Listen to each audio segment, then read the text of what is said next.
Like I mentioned on the previous lecture, on this one I want to just complete the settings of this application with some things that we already know how to do. Basically, I'm going to implement SQLite functionality, I'm going to bind another command, and I'm going to list some elements inside of a list view. So all of the things that we're going to see in this lecture, we already know. So feel free to skip this one if you are comfortable with doing those things. However, I do want to point out that by the end of this lecture, we're going to take a look at one thing that you may found very useful in case you want the database to be read every time you navigate back to the books page. So if you just want to see that, feel free to fast forward in this lecture. If not, let's get started. Basically, what I have done is the same thing as always, created a new version of the apps constructor, which requires the database path and assigns it to a local database path. Notice that I did change the navigate async method from the uninitialized over to the constructor. This is because the flow is first the uninitialized and then the constructor. So if we navigate first to the books page and try to access the database path, it's actually going to be null. Why does this happen? So the thing is that before this constructor gets called, the basis constructor gets called. And that base constructor is going to call the uninitialized. And if we navigate before the database path is assigned, well, again, we're going to have some problems. So I simply now navigate only after the database path is assigned. Of course, this means that over in the app delegate, I will have to create that full path with some file name, a folder path, and this full path combining both of them. And of course, I pass that value to the app constructor. And the same thing is going to happen over on the main activity for the Android project. I create the file path, the folder path, the full path, and pass it to the apps constructor. By the way, just as we have done before, in the case of iOS, I am using the library folder that is in the same directory as the My Documents folder. In the case of Android, I just use the My Documents folder. So far this is just setting up the database. Of course, the next step would be to add the database package to all of the projects. So just add the SQLite-net-PCL package to all of the 3 projects to set up SQLite. Again, this is something that we have done before. Hopefully, there is nothing new so far. The next step is to actually be able to save a book. Now, to save a book, I have created a new save command.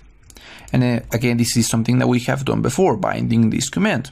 I am, however, creating this save command a little bit differently because I do want to know whether or not this command should be able to be executed. So I am creating this save command with a type of parameter, something that we have done before actually with the search command. Also with the method that should be executed, but I did create this other method called canSaveBook. Basically, the can execute for this particular command.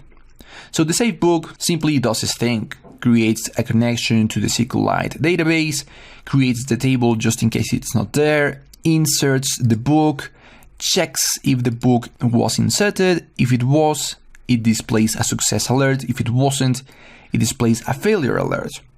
Now I am using the best book class in here, which we're going to take a look in just a second.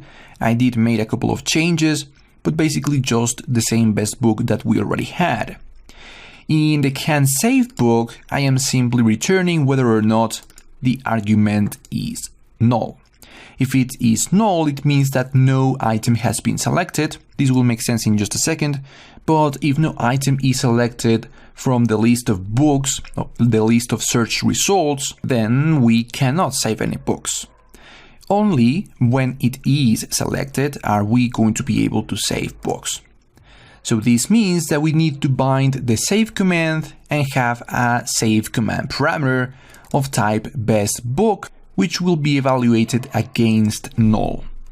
To make that happen, what we need is over in the list view, set a name. And we're going to do something very similar to what we did with the search bar.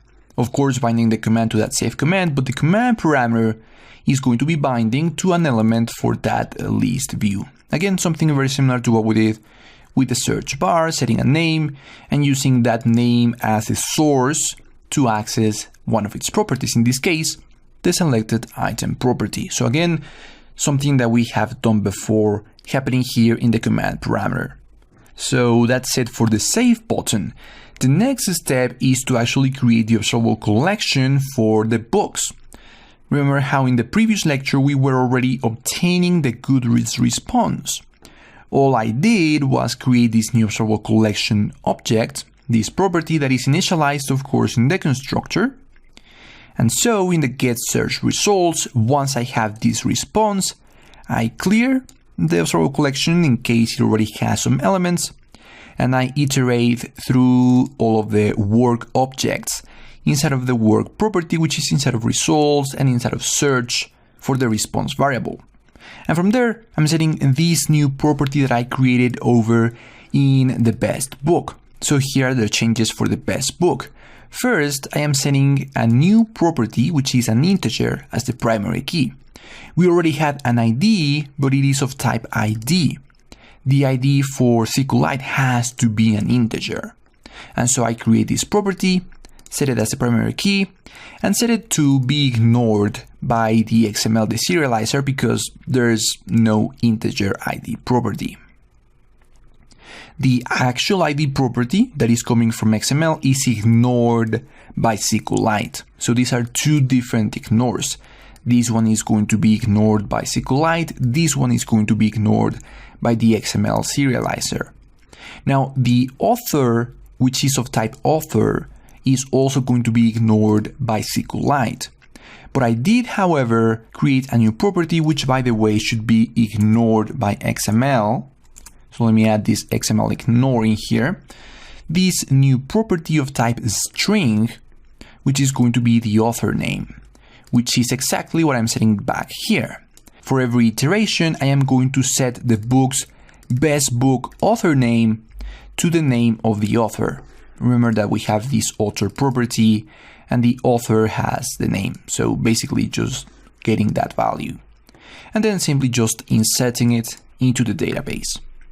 Of course, that means that over in the view, I have this list views item source binding to the books.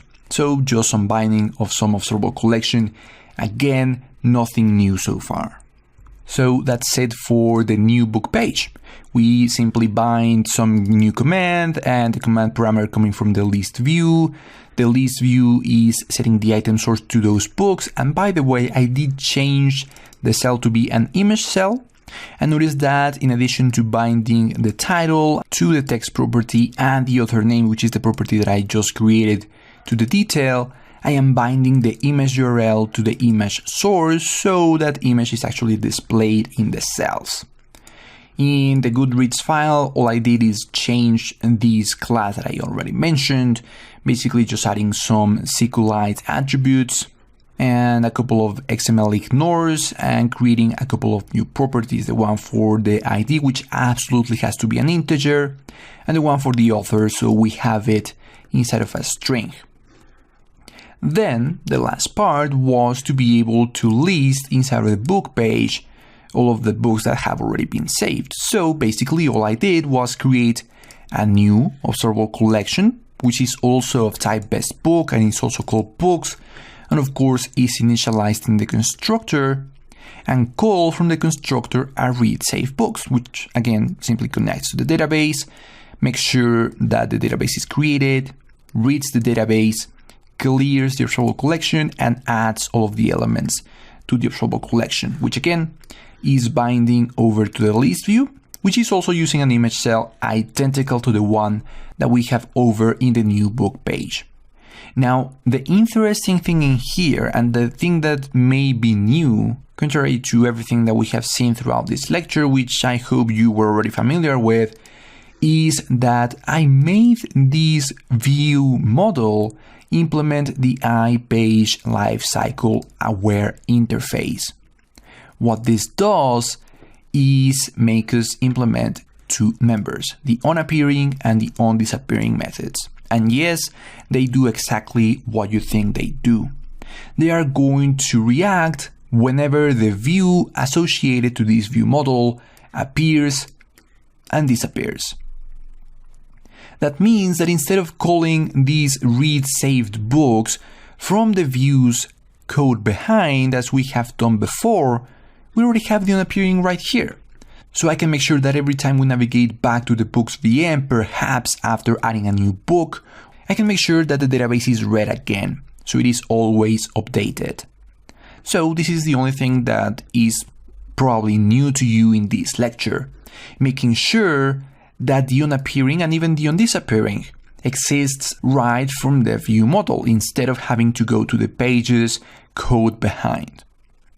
So apart from this, everything is exactly the same. Simply making sure that we have an observable collection, binding it, making sure it's initialized, reading from a SQLite database, but now this iPageLiceHiveColabWare interface is going to be very useful. So this is everything that we needed to see in this lecture. Now the application is actually going to work fairly well. If I go ahead and run this on a simulator, first, we are already going to see that item that I have saved before. So this is listing items correctly. And notice that we are actually displaying an image right here. And I can go ahead and navigate over to the new books page and search for another book. Again, the results are going to be listed. We can select one, and only if one item is selected will we be able to save this element. Which actually makes me realize that I have forgotten something. That's probably what is causing this error. I am forgetting, in addition to setting the ID of my best book class to be a primary key, I also have to set this to auto increment. So I think that's the thing that was causing the issue. Let me try one more time. So if I do the search again and I select one of the elements and I click on save, okay, I saw an error message, but that was because I had set this to be books inserted greater than 1. This has to be greater or equal, which is why I saw this failure option, but it's probably that the books inserted was 1, not greater than 1. So probably the item was inserted. Let me try one more time to see if the item is there. And we see that it is there. So it was successfully inserted. I was just displaying the incorrect messaging here. So let's try one last time, searching here for the Prisoner of Azkaban, save it. Now I see the success alert. I click on OK. If I head back, the database gets read again and I see all of the items that have been inserted to the database. So again, everything that we saw in this lecture, maybe with the exception of implementing that interface over in the view model for the books VM, so we can call the read save books from the onAppearing method. Everything else we have already seen. Now in the next lecture, we're going to implement a last functionality for this application. We're going to navigate from the books page, which of course has a list view, over to the details, the book details page, when an item is selected from the list view. Like I mentioned in the previous lecture, the interesting thing in here is that we are not going to be using a command because this has no command. It has a refresh command, but that is not what we're looking for. What we want is to know when an item has been selected, but that is an event. So we're going to take a look at a way that using Prism is going to help us create a command that responds to an event.